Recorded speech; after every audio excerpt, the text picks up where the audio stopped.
can cut all this out. Yeah. Do you have enough storage on your phone? Uh-huh. This phone. Hello. Hello. Right. Are you nervous? No, but I don't know how to. Once I start, it's like I can get in the flow. What are you doing? What is your goal? Interviewing for B.O.S.S Talk? Yes. Okay. Hello, everyone, and welcome. This is our first interview for B.O.S.S Talk. Today we will be interviewing Nkenge Yasin Merriweather. You want me to say your whole name? Okay. Let's talk about it. Alright.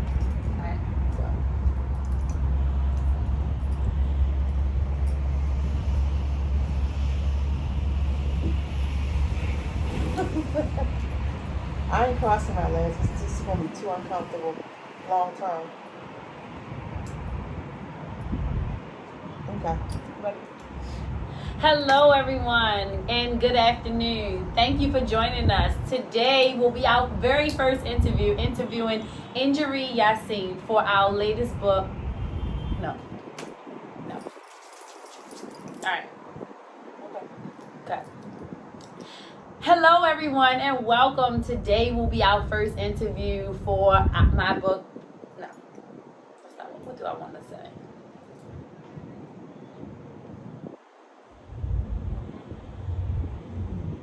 Today I will be interviewing Nkenge Yasin Merriweather for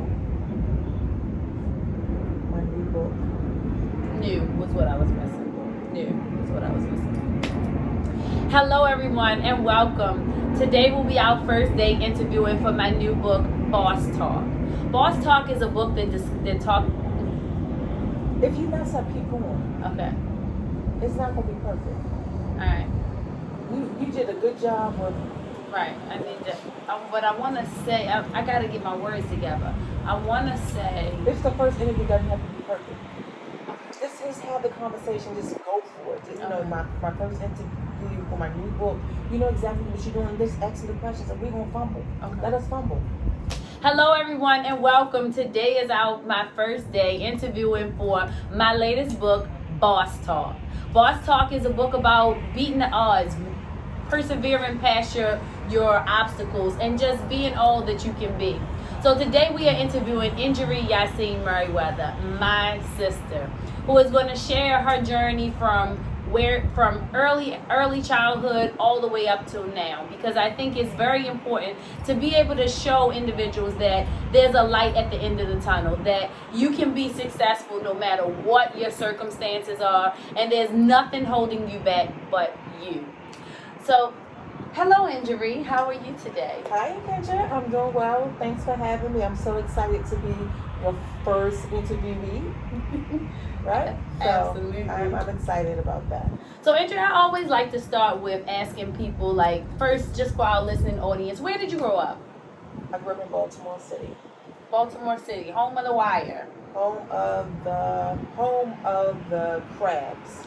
Crabs, okay. Home of the crabs. Okay, that's a great way. Yeah, It's home all of the perception, crabs. how we Yeah. all look at our city. Okay. And you mind sharing just a little bit about yourself, what you do now, and then we'll go backwards.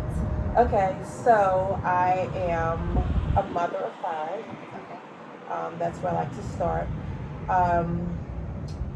I currently work for the federal government. Okay. I've been employed there for approximately 30. It will be 30 years in June of this year, so that's my entire adult life. Okay. I've been working as in various positions. My current position, I'm in management now, so Okay.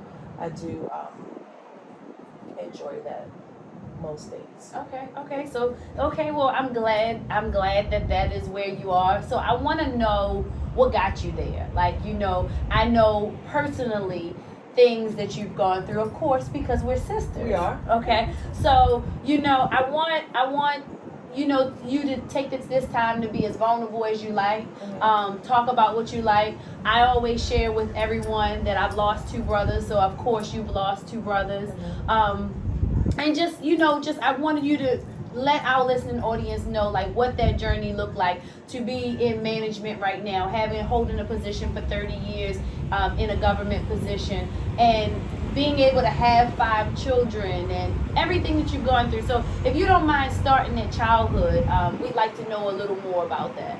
Okay, before I start back with childhood, can I kind of clarify something? Okay. I don't consider myself a boss because of the position I hold in the government. I consider myself a boss for other reasons outside of that. Okay. Others may view me as a boss because of the position that I hold, but I believe that I consider myself a boss because of my resilience, because of my mindset. Absolutely. It has absolutely nothing to do with my position, because I believe people can be unemployed and still be a boss. Absolutely. So being a boss is all about my mindset, Absolutely. all about things I do outside of my agency. So I don't even want to talk about what I do professionally.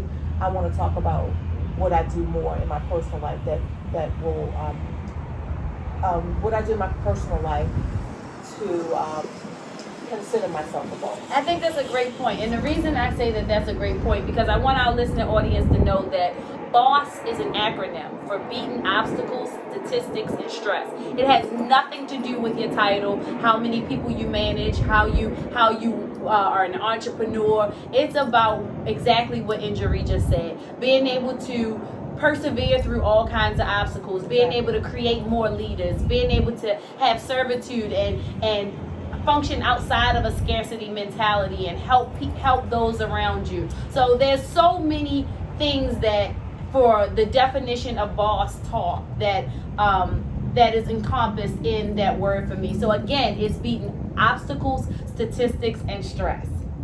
Okay, so you want me to go back to the childhood? Yes. Basically give you my background where I grew up. I grew up in Baltimore City, West Baltimore for the most part. I spent most of my childhood. How you do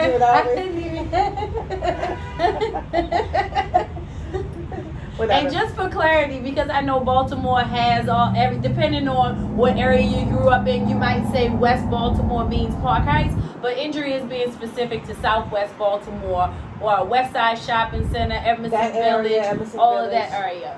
Lexington and Monroe, all those areas. So I grew up most of my childhood Lexington, Monroe, between Monroe and Payson. So that's where I spent the bulk of my younger years. And then from there, we briefly moved. We moved a lot. We moved a lot. So we lived in all different parts of Baltimore. But most of the childhood was spent in West Baltimore on Lexington Street. Okay. My high school years, I lived in Emerson Village. Okay. Which is a different culture from the West Baltimore on Lexington and Payson. Really? Only, what's that, about a mile, 2 miles apart? No, it's more than that. So Lexington Street and Emerson Village, more than 2 miles. I want to say maybe 4, 5. I mean, well, let's just say time-wise. How long? Maybe a 10, 15-minute drive. Okay. Yeah, but it's a world of difference. Mm-hmm. It's a different culture. Right. So Lexington Street was more. I still want to be in that area because I loved it so much. But Lexington Street was kind of, everybody was family oriented growing up, and I grew up, just to give you some background. I grew up in I'm 48, so most of my childhood. Not yet. You won't be 48 until tomorrow. Tomorrow, I'm sorry. You have a few more hours. I have a few more hours, so happy birthday to me. Happy birthday. But so I grew up on Lexington Street in the 80s. So in the 80s, the culture of the neighborhood was family oriented. We knew all of our neighbors. Our neighbors could discipline us, reprimand us. We knew if we did something wrong, that the neighborhood elders would reprimand you. They were basically a part of your village. You know when they say it takes a village to raise a child? That was true for at least on my block. I knew all of my neighbors. My neighbors knew us. The elders were able to, like I said, discipline us, like talk to us, let us know, hey, what are you doing? And the parents would be okay with it. So it was a different culture when I lived on Lexington Street. So it's family oriented. I felt at home there. Okay. So when I moved from Lexington Street We briefly lived from Lexington Street. We moved to Old Frederick Road. I think that's the Irvington area. Yes, it is. Irvington area. Yeah, Ohio. So I didn't have any friends there. I didn't know anybody there. So all of my friends were still in that area of Lexington and Monroe and all of that. So when I moved to the Irvington area, I was just in the house most of the time. Okay. I lived there briefly, and then I moved to Emerson Village with my grandparents. Okay. Did you want to hear that part too? Sure. But can you just back up just a little bit to tell me what was the reason for all of the moving? You said you moved a lot.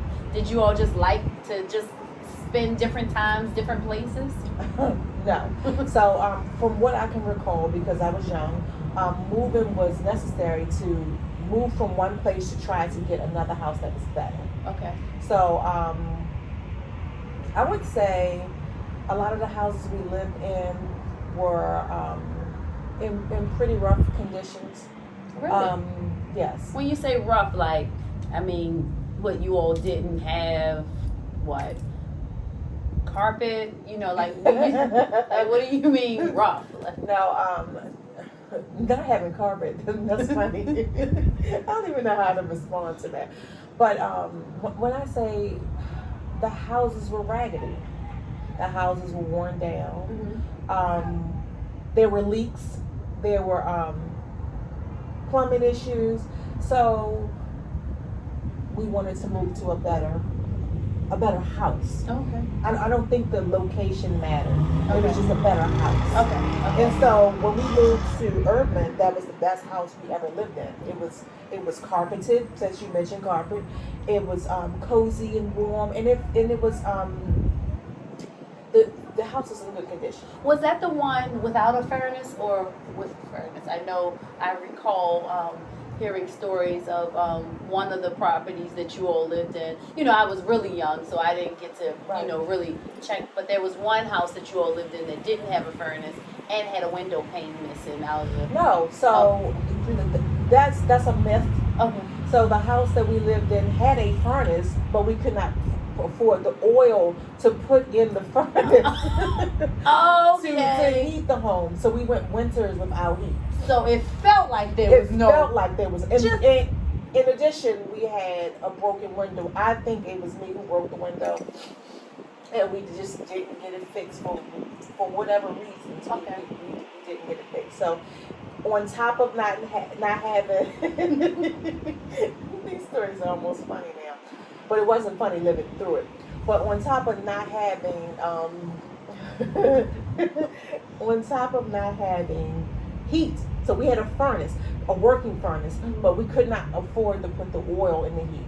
And so we did things to heat the house. We did things that were probably dangerous. We improvised. Okay. So the one thing that I can remember my parents doing is turning on all the eyes of the stove Oh. to heat the house. Oh, okay. And the oven. So you had a oven on all night and all the eyes of the burners on just to knock the chill off the house. Oh, okay. So are we talking like 200 square foot house? Because when I think of like turning eyes on burners, I just want to be clear. Eyes on burners, like how did that warm the upstairs or? Well, heat rises. Okay. So it was better than not having it on. Okay. So when we didn't have it on, because at some point during the day, they mainly turned it on at night. Okay. Because my parents were home in the evening. Okay. So they turned it on in the evening. We weren't allowed to turn it on during the daytime for safety purposes. Okay. So it did. There was a difference. You did feel the difference. Okay. So it did knock the chill off the obviously the stove was in the kitchen, so the kitchen was the warmest area to be in. But heat rises, so it did warm the house up some. Okay. So it wasn't as cold. So we were grateful for that. I remember being grateful for that. So yeah, but so we did have a furnace. So we moved. So we didn't move from that house because of the furnace. There were other issues in the house, and the one thing I can recall: weak flooring. Like walk on the floor is weak, and at any given time it can cave in. Oh, wow. So Okay. yeah, weak flooring was one. I remember plumbing issues being another. Um, and I was a kid, so I only can remember certain things from a child's perspective. Right. But I remember it being, it could have been other things that I'm not aware of because I was so young. I moved from that location when I was maybe 12. So I'm thinking I moved there at maybe age 7 or 8 Okay. to 12. So I don't really remember all the things that occurred, that transpired. One of the things that I remember that maybe you can help, you were a little bit older than me, maybe you can help me remember. You all had a song that you all used to sing, and it went like, "Don't come past the bathroom door." I'm just curious. Yes. I didn't know we were going into all this, but yes. Okay. Okay. What was the reason for that song? So there was you are good. Wait a minute. So the reason for that song, it wasn't a song, it was just a saying. We can make a song. Don't mock. No, don't but mock us. from my perspective, it sounded like a song. It sounded like it was a song. No, it wasn't a song. So what happened was, I do not recall what happened to our bathroom door, but it wasn't. It was no longer in existence. Okay. So there was a long hallway to go. So my parents' bedroom was on one end of the hallway. And this particular house had 2 sets of steps. Okay. So my parents' bedroom on one end of the hallway. Then it was the middle room. I can't remember. I at one point that was my room. And then there was the bathroom, and then the third bedroom. Okay. And so if you needed to get to the third bedroom or down the steps that led to the kitchen, you had to go past the bathroom door. So whenever this sounds wild, but whenever somebody oh my goodness. So whenever somebody needed to come past whenever someone needed to use the bathroom, they wanted privacy, obviously. So they so they used to make an announcement to the house. Oh, that was that's the what that was. announcement you were Oh, hearing. I thought it was a song. So the announcement was, "Don't come past," and it did sound like a song. "Don't come past the bathroom door." And of course, being children, some of us who were a little mischievous, we still would go past the bathroom door. "Oh, I didn't hear you." So people would be singing it the whole time they were in the bathroom. So there was no mistakes. Oh, okay, that's what. So that's why it sounded like a chant or a song, because it was continuous. Because it was kids like me. I wanted to come past the bathroom door just because I was an asshole. Okay. So that led for everyone to keep singing it over and over again, or saying it over and over again. "Don't come past the bathroom door," until they were done. Okay. And once they were done, everybody could come past the bathroom door. Or we would say things like, "Okay, I'm gonna come past. I'm gonna close my eyes." Okay. So that's what we would do. Okay. So that's that story about the bathroom. So there was no bathroom door on the upstairs bathroom. There was a bathroom downstairs, but that bathroom, if you used that bathroom, you took a chance of falling through the basement because that floor was so weak. Oh, okay. So we never. I've never used that bathroom. Okay. Never. I don't even know if it was working. I never used it for anything. Okay. So yeah, that was. Okay. And so the basement, in that house, it wasn't a dirt basement, but it was more like a cellar. What is a cellar? From what I can recall, like some places have basements where it's livable. Okay. A cellar is not. I don't know the history behind the word, but I know whenever they say it was a cellar, that it wasn't like livable. storage, maybe. Maybe storage and lower. Okay. You really couldn't stand up. That's consistent with Baltimore houses. I think we could stand up in that house, Okay. but it was just really for storage. Okay. Yeah, So about storage. how many houses did you all live in? I recall only. I know we moved a lot, but a lot of that was prior to you being born. One. And I don't remember too many houses. I only hear rumors. Was it more than 4? Okay, so the first house I remember living in was my paternal grandmother's house. We stayed with them. Okay. So that's the first house I remember living in.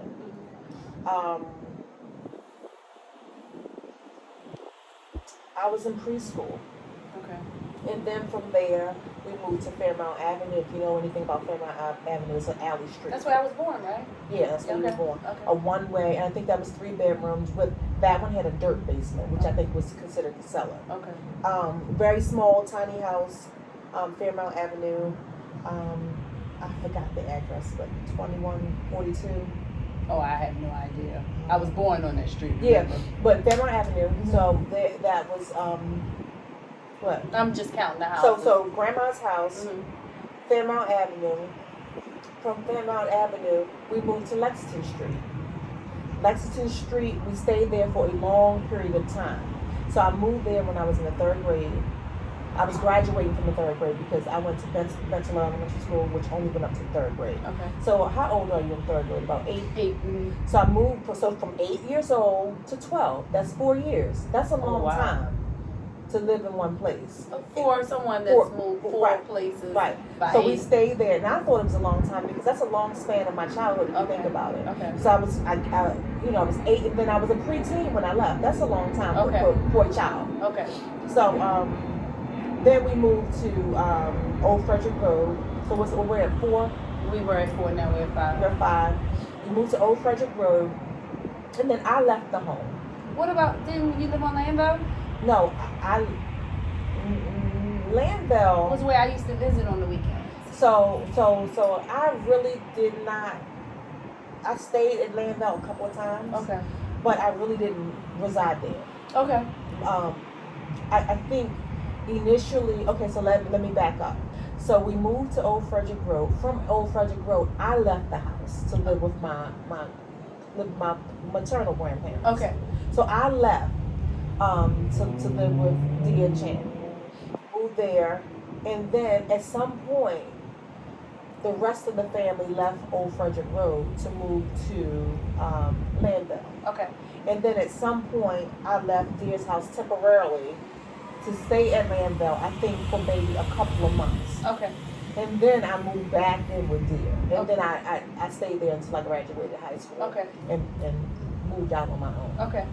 So that was what, 5, 6 houses? Okay. I think your mother has a different count, but She has a different count because a lot of those moves were. I remember her saying that we lived on Woodridge. We lived on Frederick Avenue. Okay. Those were times. I think I was born those places, so I don't remember those places. Okay. So she's counting 13 or whatever number she gave. Some of them was too early for me to remember. Okay. So those are the only ones I remember. Okay. Yeah. But I think it's really good to paint that picture so that people that are in those situations right now where they may have been living in different houses or children that are going through these same things now, I think people feel like they're suffering in silos sometimes. And so that's why I think it's so important to bring people on to talk about where they are now versus where they were then, so that people can see that journey and know that there's a light at the end of the tunnel. But go ahead, carry on. So I think when you talk about where you are now versus where you were, when everyone in your community is basically living the same life, you don't really know any difference. Mm-hmm. You don't know that there is a struggle. Mm-hmm.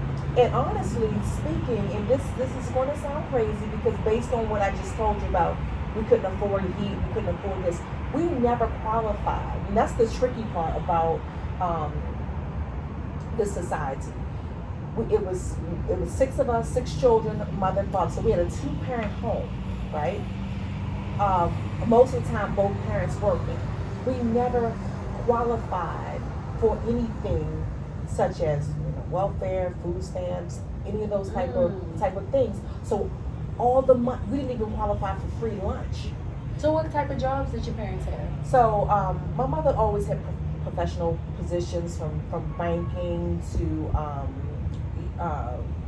financial firms and things of that nature. Okay. Normally my father, he did mostly entrepreneurship. He also was chef in different places. Mm-hmm. So on paper, we looked like we had a decent amount of money coming in. Okay. Because we didn't qualify for things that our neighbors may have qualified Okay. for. So all of the money and the funds that were coming in had to be spent on not only food, because we couldn't get food stamps. It was 8 of us in one house. So it had to be spent on food, had to be spent on whatever clothing that we received, which was very minimum. Okay. It had to be spent on bills, Okay. rent, gas and electric, phone bill. We always had our lights on, right? So so there was struggle. So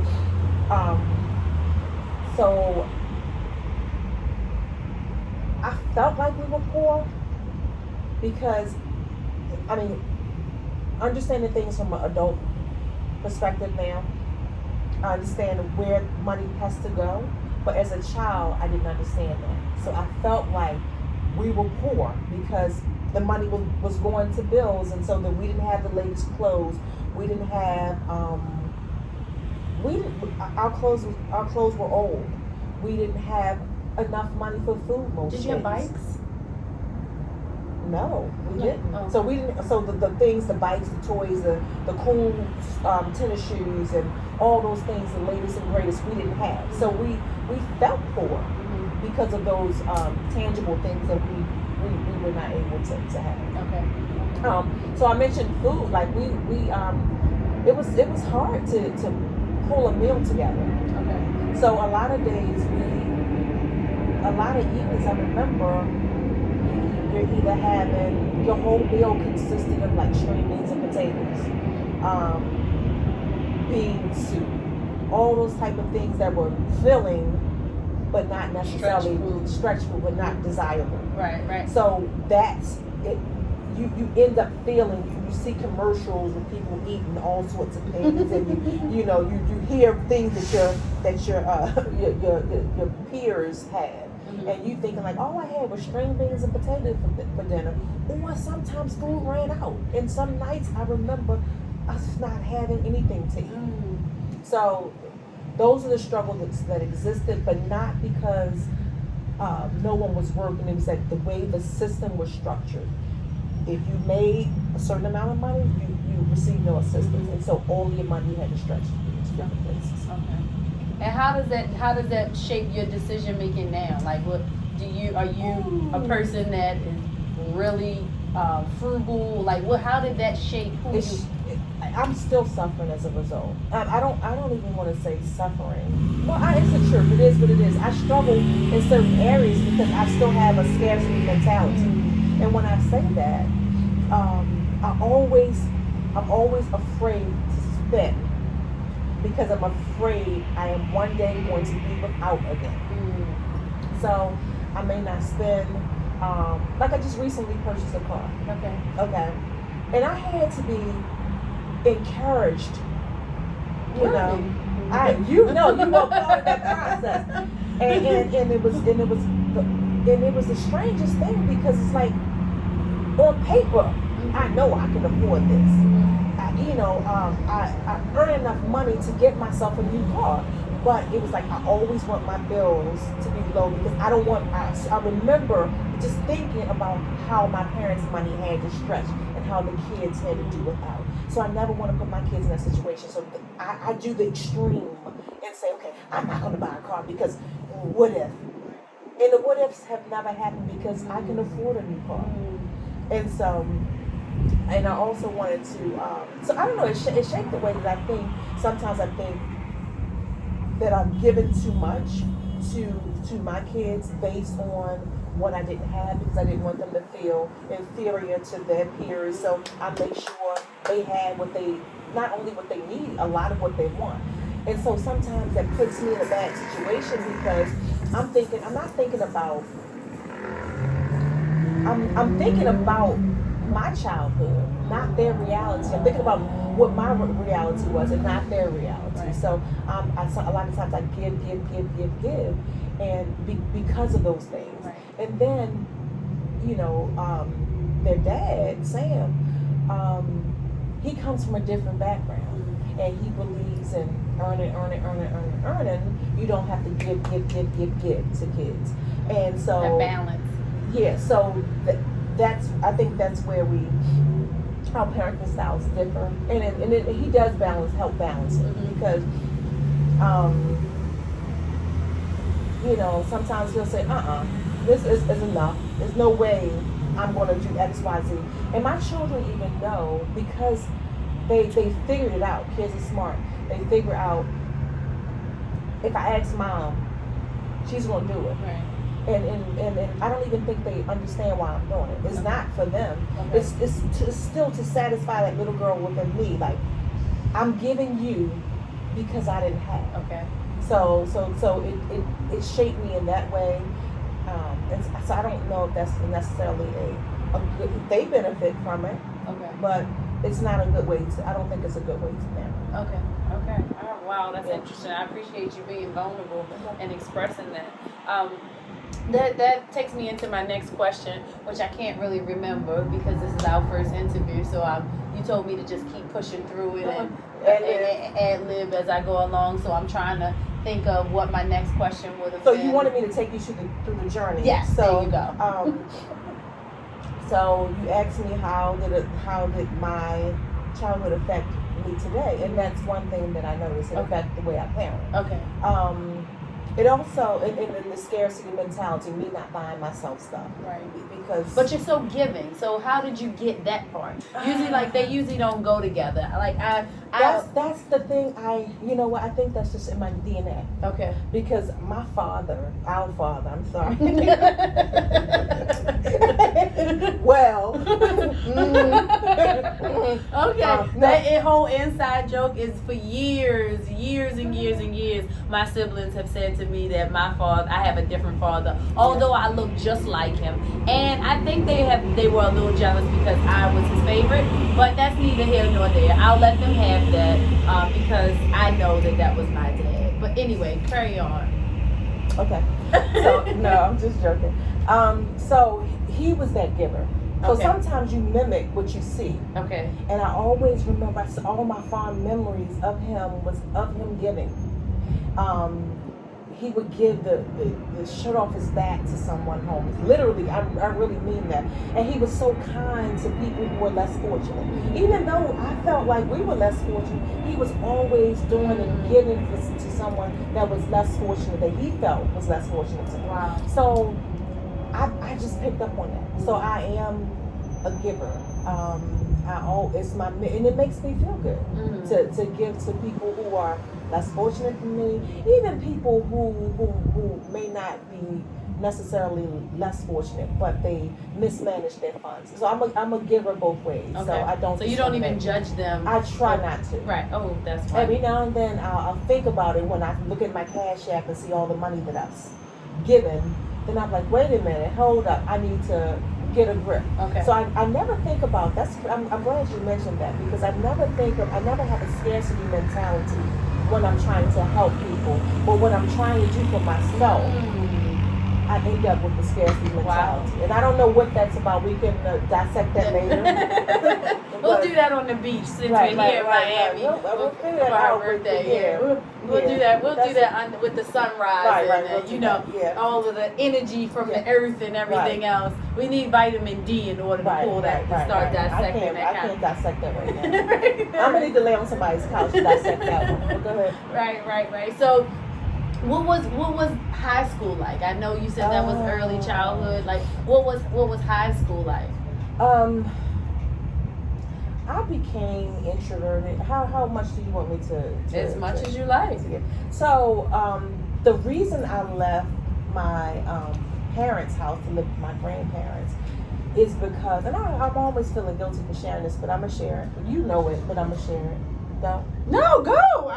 I'm surprised. Go. No. I'm gonna share what I feel comfortable with sharing. Okay. The reason I left my parents' house to go live with my grandparents, because there was some conflict between my father and I based on some things that he had done to my mother.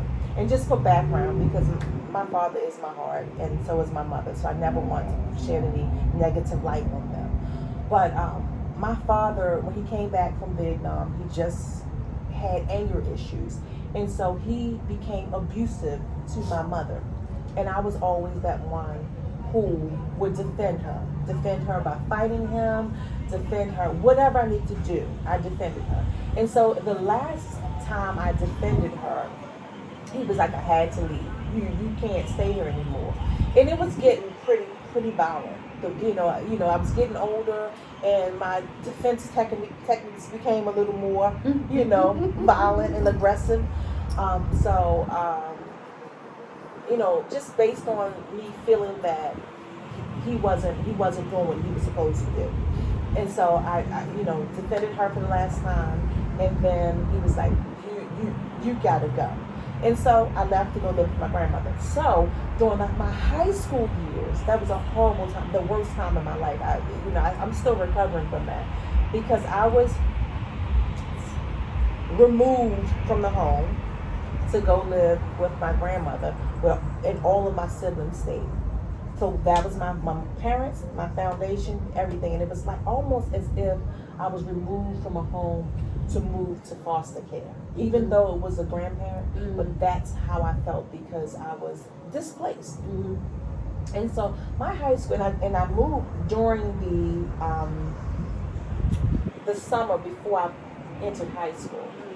And that's already a difficult time for teenagers to be transitioning into high school, with their hormones being all imbalanced, and then to have that added, pressure or added dysfunction, I would say, of not living with your parents and feeling displaced and going to live with a grandparent. Although my grandparents' house was very comfortable, food was plentiful, it was warm. I had everything that I needed, everything I wanted and everything I needed, I had there. But I still wanted to be back with my parents and my siblings. So during that time, I don't even like to use the word depressed, because I think people overuse that word. But I don't know even what word to use. I was in a funk. Right, I'm sure it was shocking, traumatizing. It was traumatizing. And so I felt rejected. I felt like my family rejected me. And so I became this introvert. I didn't really want to make friends. And so I had done such a great job I had plenty of friends growing up. Prior to that, I had plenty of, but when something like that happens, you end up viewing the world differently. Because if you can be betrayed, and I'm just speaking what it is, by the people that's a part of your foundation, you tend not to trust anybody else. And so I went through that process of I'm not going to trust them. Fuck the world, basically. I'm not trusting anybody. I'm not going to make friends. And so I became somewhat of an introvert. Even though I think naturally I'm in the middle. It's something else. It's not an introvert. It's not an extrovert. It's something in the middle. I'm right there. Okay. In my real life, medium. It's something. It's called introvert, extrovert, introvert. It's something else. I got to look it up again. I looked it up before, but I am that right in the middle. In certain situations, I can be an extrovert depending on my comfort, but then sometimes I go back into being an introvert, especially if it's an uncomfortable situation or new surroundings until I warm up. Okay. So that high school year, I don't even remember it because I was dealing with all of that, and I went through a whole bunch of stress. So my high school years were horrible, and I tried to make them as exciting. I didn't participate in any. I was athletic, right? But I didn't participate in any organized sports because I just wanted to go to school, do my work, and I was an honor roll student throughout my whole high school. I maintained honor roll throughout the whole my high school year. I just wanted to go to school, do my work, and come back home. Right. So I didn't want to do anything extra because I just didn't want to socialize with other people. I had a few people that I socialized with, and I am still like that to this day because I have a small circle. I keep my circle small, and that's a good thing. I'm learning now that's a good thing. But as a child, I felt like, as a teenager, I felt like the reason why I kept my circle so small is because I didn't trust anybody, because of my experience with my family. I always say that there are things that society puts on us that shape us into being who we are, and it always encourages me to dig within, deep it within to the little girl that I was. Because now when I see my daughter, I have more than one daughter. I have 3 children now, but my youngest daughter reminds me so much of what I used to be. And so I always look to see where along the way did I lose that, like what happened. And like you said, there are things that happen that start shaping you, and I think it's so reshaping you. Right. I think it's so important to go back and find that, because that's who you really are. Like my like I said, my baby girl, she's bold, she's confident, she loves to be the life of the party. Like she's a leader. She has so many qualities, and every time I see it, it's so important for me to protect that, because my fear is I don't want anybody to damage that. I've even, it's easy to do. And I've one even incident can start snowballing effect. Right. And then you start parenting out of, like you said, your own fears or your own issues. And I think I'm not sure what that balance is, maybe healing some things within yourself or whatever, but I think it has its advantages, because I know what to look for in protecting her. So as soon as somebody say, "Girl, what you got on?" I stop them. She has on what she wanted to wear. If she want to wear rain boots and shorts and a fur coat in the dead of July, that's what she's going. I'm allow her to be herself, because I know how important that is. You know, and so I'm glad that you shared that, because I think people really need to see this side of people. Because when I see your Facebook, I don't think of you as an introvert. I see you as this extrovert, this happy person, and I know it's not a front, it's who you are. Right. But to know that you went through different challenges and still can be that is what I think is so important for people to see. Well, the good thing about Facebook, you can be whatever you want to be on Facebook, right? And so it's not that I'm not that person. That's naturally who I am. I'm naturally silly. I'm naturally that person. I always like to laugh. That's just who I am. Right. That's honestly who I am. But I'm only that way with people that I'm comfortable with, right? I'm not the life of the party when you first see me. Right. I have to wait. I'm going to analyze the situation. I'm going to see if I fuck with you or not. Can I use profanity on this? Absolutely. Oh, I'm going to see if I fuck with you or not. If I don't, then you're not privy to me. Right. You're not privy to all this. all that I offer, right? But Facebook, it's a computer. You're behind, and sometimes it honestly, just with my Facebook friends, I know I see people's timeline. I see how dead they are. A lot of people, not everybody, but I see how people don't like to laugh. People are so negative, so much negative energy on Facebook, and so I started out, with my Facebook personality or my persona or whatever, just as a joke, and then I saw how people responded to it. They enjoyed it. They like, "Oh, you made my day." That's you giving again. Just send me a birthday song. I have zero talent. I can't sing. I can't dance.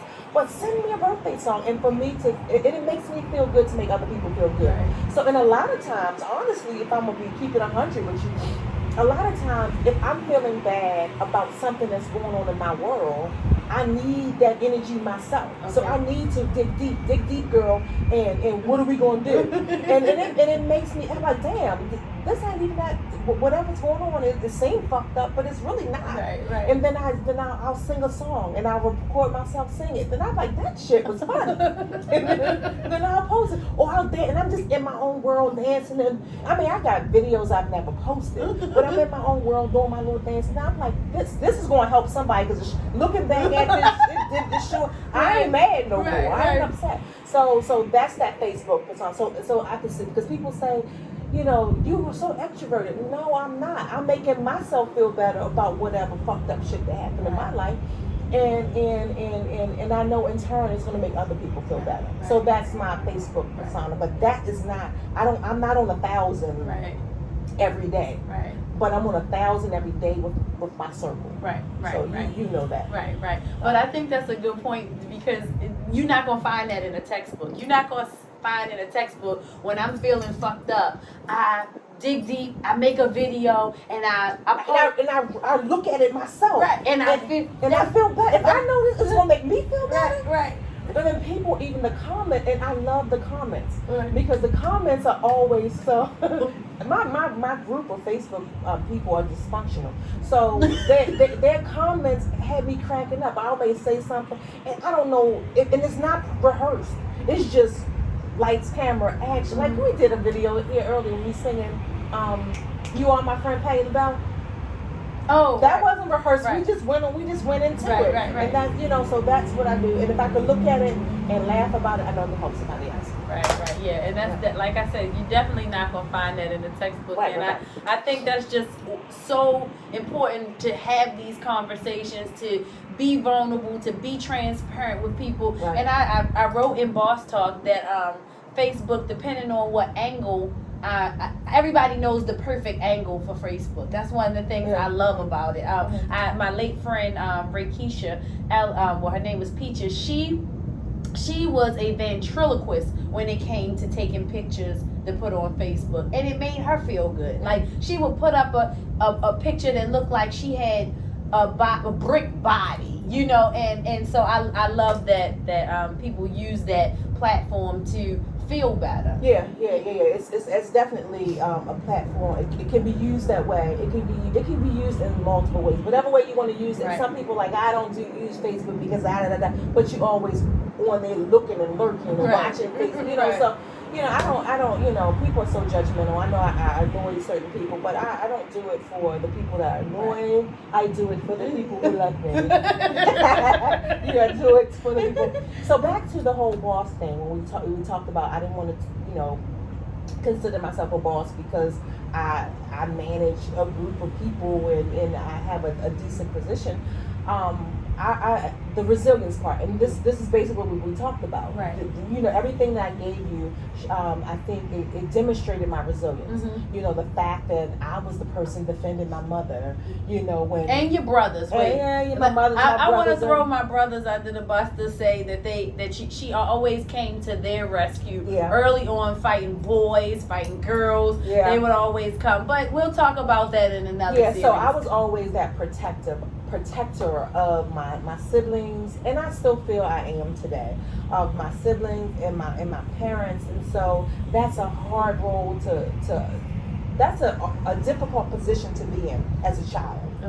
To be that protector. And not only was I the protector, I was I had a parent role as well. Getting kids ready for school in the morning and taking them to daycare and all of that kind of stuff at a very young age. So I had a lot on my plate. So that is really, a lot of people may look at it like, oh man, she was only 8, changing diapers, or she was only 10 taking kids to daycare and watching kids for the entire summer. And but it made me who I am. I can multitask like a motherfucker. Okay. Just because I've always had to multitask. Okay. When my back is against the wall, I know I'm gonna excel. Can't nobody fuck with me in anything that I do in my life. Right. Because when that person comes out, that fighter comes out, you can't fuck with me. Right. You can't. Right. So I know I have that in me, and I try to. Sometimes I've even tried to suppress it because I'm like, she doesn't need to come out. But when she needs to come out, can't nobody touch her. So that's the boss. Right. Yeah. So you've taken your lived experiences, and instead of crawling up with them and going into a rock, you've learned how to use them in different ways. I crawl in a rock too. Right. So I've crawled in rocks before. And there are times when the best therapy for me, because a lot of things I've experienced was trauma. Trauma. I haven't even gone into all of the trauma, but living in a neighborhood with people getting killed. We talked about the brothers getting killed and all that. That's so much trauma. And so there are times that I do indeed want to live in a rock, want to crawl up and crawl up in a rock, sleep for days. There are times, I don't want to make it like, okay, I'm above that. No, there are times that I want to do that, and some people self-medicate in different ways. Mm-hmm. Sometimes my way of self-medicating may be, okay, you know what, I love sweets, Okay. and I may overindulge in that, or whatever the case may be. But one thing I never stay there. Okay. If I'm in a funk today, and the best therapy has been you, honestly. Because we always keep it 100 with each other. An opportunity, I feel like I could call you and tell you some fucked up shit I did. And I always say, if I die, you can tell at least 3 of my secrets. If I pre-deceased you, whatever 3 you want to tell them. But I can tell you, like, yo, this is how I'm feeling. Right. And then, you know, we'll talk through it, and we'll laugh about it, and then I'm fine. And so, and then I mentioned the performances. I may just ride down the street and sing loud in my car, right, to the top of my lungs, off key, right, and then I leave that, or just dance while I'm going. You know, you just put on music and start, you know, shaking it, you know, twerking, doing all shit, and before I know it, I forget what I'm mad at. Right. So we have the ability, we have the God-given ability to pull ourselves out of anything. But some people don't give themselves the opportunity. Instead of giving them an opportunity, they say, you know what, I'm gonna crawl up in a rock and I'm gonna start using drugs, or I'm gonna start doing different things. Where that's not my coping mechanism. My coping mechanism is, bitch, you gonna be silly. This is not gonna take over me. Right. And so that's how I pull myself out. And that's a boss. That's a boss. That's a boss. That's the boss that I want to talk about, because in business, yeah, I'm a boss, but I'm not impressed with that. Right. I'm not impressed in my career, me being a boss. Right. That doesn't do me any justice, right, of really who I am. I'm a boss that I can pull myself out of shit that will take most people over. Right. Exactly. So that's what makes me the boss. Yeah. Absolutely. Because there's people in a straitjacket right now. And and I like that you said that it's not every day is not going to be a okay day. I always like to say I'm sorry. Go ahead. No. Go ahead. I always like to say I have a perfect life. Mm-hmm. My life is perfect. When I say it's perfect, it does not mean I do not have challenges. My life is perfect because I have good kids that are good people. That's all I wanted to raise in life. I don't care what route you decide to take. I want you to be a good person. Mm-hmm. I want you to be productive. I don't want you to be breaking the law. I don't want you using drugs.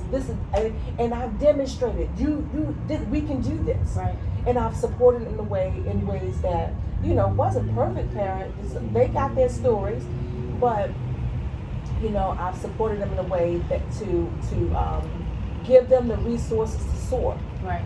And so, and my life is also perfect because Sam walks on water. Right. Sam walks on water. He loves the kids. He'll do whatever is necessary. He's a good partner. He'll do whatever is necessary to get, you know, make sure the kids have what they need. And then it allows me to not struggle. Right. I don't work for anything. I don't need anything. Right. And I have everything I need. And I have, honestly, everything that I want. I can't think of anything that I don't want. If I want to up and go on vacation, he supports it. Right. All right, bye. I just have to let him know what day. Right. You know, so that makes my life perfect for me. Right. Because my circle that I have, I trust them, I love them. Everybody that's in my life is in there for a reason, a lesson, or a season. Mm-hmm. To me, that's a perfect life. Right. It's perfect for me. That sounds like another book. Perfect is perception. Perfect is perception. Because that's your perception, so that makes it perfect. Right. And then that says that you've accepted everything, good, bad, all to shape you into who you are now. And we don't really have any other choice but to accept it, whether we like it or not. You have to. So yeah. There are no choices. There are no choices. You have to decide on, when you're given lemons, what are you going to do with them? You know, I choose to add sugar or honey to them. depending on my sweet tooth. Right. And some water and drink it. I love lemonade. Right. But I love lemonade for that reason. Right. It starts out bitter, but you can make it whatever you want it to be. Mm-hmm. And that's the metaphor I like to use in life. Right. This is the lemon, because I was given a whole bunch of lemons. Mm-hmm. This is my life, but I can do so much with this. Right. It cleanses your hands. Lemon, soothes your throat. It does so much. Right. So that's what I decided to.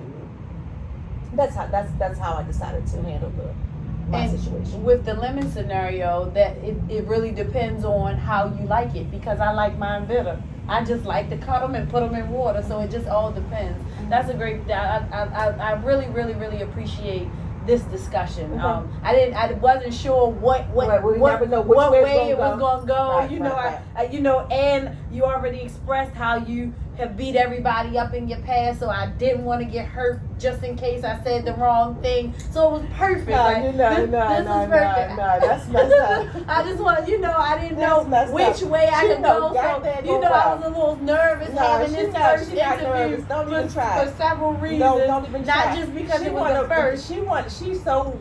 She wants to be a part of the first 4 children's experience so bad. She's part of the second set. She wants to be a part of the first. That's because my mom had her tubes tied with after those 4 because they just gave her havoc. But my dad, he wanted one more that could really be what he really wanted in a child. And so I'm gonna let you have all that. He had her have, now mind you, they had no money for food, but he paid to have her tubes untied. That's a true story. To have me. And one more, just her. No, the one more was by mistake. He already told me that. Mistakes happen. That's but not true. the one, I was the only planned child out of 6. I was the only planned. That part is not true. No, that's what my father told me. That's He's not not here true. to tell. He's not That's here. not true. I was the only planned child. But Injury, before we go, I have one last question. As the only planned child, what would you tell someone that is in your situation that you were in then? Now, what words of encouragement would you give the young lady in a violent household? Didn't have any heat. They had the furnace, but no wool for it. Who were unfortunate, poor, whatever you want to consider. What would you tell them right now? Like, what is it that trouble doesn't last always? One, you cannot control what hand you're dealt.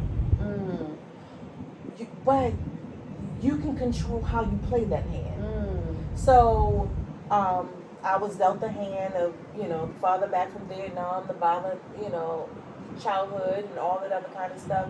But I decided that I wanted to do something different. I decided that I didn't want to, I have my violent tendencies, true.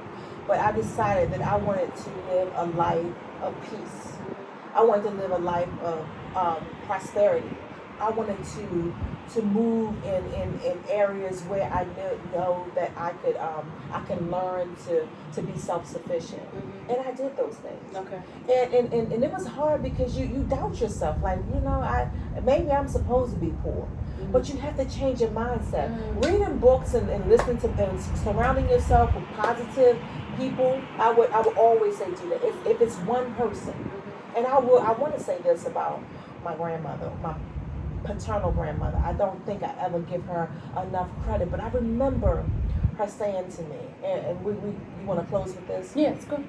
Okay. I remember her saying to me when I was younger, she saw something in me, right? And it was something that I didn't know to see in myself. I always made straight A's and great grades and everything. And so people saw how intelligent I was. I never thought that because I had so many other struggles in school. I learned differently, and I still to this day learn differently. I don't know if that's attributed to trauma or is it attributed to me being a preemie in the 70s and developing differently. But I learned differently. So I was always insecure about the way that I learned, the way that I communicated. So but somehow I still made honor roll. So even though I saw it on paper I was doing well, I still didn't think I was intelligent. And I remember my grandmother telling me how smart I was and how I was going to be something in life. She didn't say what I was going to be, but she said, I see you with a big house. And now, I mean, I've had big houses. You know, I remember the first house I got, she was like, I told you I saw it. I see you with a big house. I see you with making good money. She told me what my future was going to be. And so it was that encouragement, because no one had ever told me that I had the ability to strive, right, to get there. She saw that I was intelligent. She was like, you're smart. And she gave me all the reasons why she thought I was smart. And she said, you have the ability to be whatever you want to be. Go be that. And so I hung on to those words. I didn't want to disappoint her. I didn't want to disappoint myself. And I wanted more. So find someone in your life that believes in you.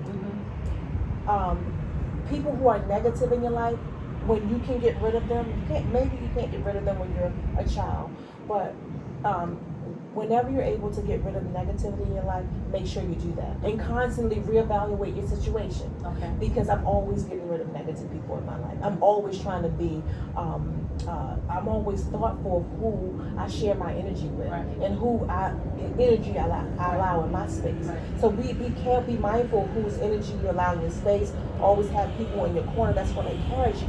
If you see people beating you down or talking down to you, and it's little things people may say. Right. That can fuck with your mental. Right. So get rid of those people. Right. So that's what I would tell people to do. Find somebody that's a source of encouragement, and that was my grandmother, Mary Lee Banks. She was a source of encouragement for me. So find that person in your life and live up to what they believe in you, what they see in you, and then learn to see it within yourself. And constantly, I'm learning each day of how much of a boss I am, how I move and shake, how I'm the ultimate strategist, you know, and how I encourage other people to be their best self. Right. So I'll close with that. Okay, that's great. And when you are working or in the area that the creator has placed you in, sometimes they overlap. Like, so B.O.S.S Talk is always going to overlap with learning how. And to Indri's point about having that person that speaks that encouragement over you every day is one of the philosophies, the mission of learning how, to be able to, every time somebody comes through that door, tell them how amazing they are, that they're wonderful, they're beautiful, all of the words of affirmation, starting the morning off with a gratitude circle and talking about what we're grateful for. So I just love when I find or have a conversation and I see how what I'm doing they always cross-reference in some kind of way, because it's just what I'm supposed to be doing. So I thank you. Even today, with the lady coming up on the beach, you want to share that story? I know. No, we got time. Go ahead. Okay. No, you can share it. What did she say? The lady, it was a lady on the beach today who was selling ankle jewelry and with bracelets as well. Oh, right. And so she came up and she was talking to us, and she was such a gorgeous woman. She was 72. Such a gorgeous woman. Maria. Yeah. Maria. So she came up and she was, selling her jewelry, and then she was like, "What's your sign?" And she kind of told me some things about myself, told Nkenge some things about herself. She was spot on. So, and then she said, one thing she said that resonated with me. She said, when you are feeling bad, do something good for others. And that is definitely our philosophy. She said, I take the leftover food on the beach and I feed the birds because God provides for me so I can provide for them. And she said, whenever you're feeling bad in situations that happen in your life that's evil, one way to make yourself, the best way to make yourself feel better about your situation and yourself is to go and serve others. Go and give to others. Go to make other people feel good. So I want to end with that. That's one thing I will also tell people to do who's been who's currently in situations that I've described or similar situations or situations that may be worse.